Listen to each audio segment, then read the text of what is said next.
हे दोस्तों, आप लोग का स्वागत है मेरे चैनल पर। आप देख रहे क्रेजी फॉर भोजपुरी। चलो वीडियो स्टार्ट कर। पावर स्टार पवन सिंह का न्यू मूवी का फर्स्ट लुक पोस्टर आला। मूवी का नाम है बजरंगी, जिसका फर्स्ट लुक पोस्टर आला एकदम धांसू लगा। अब बोलते हैं पावर स्टार पवन सिंह का मूवी का ट्रेलर कब रिलीज होने वाला। बढ़ने से पहले ऐसे ही अपडेट पाने के लिए मेरे चैनल को सब्सक्राइब करके रखो। भोजपुरी का हर खबर सबसे पहले मेरे चैनल पता।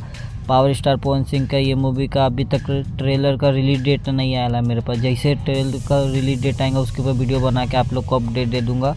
और ये मूवी का ट्रेलर 1-2 महीने के अंदर आ जाएगा। और केसरी लाल की मूवी रिश्ते, ये मूवी का ट्रेलर का कंफर्म रिलीज डेट आ चुका है मेरे पास।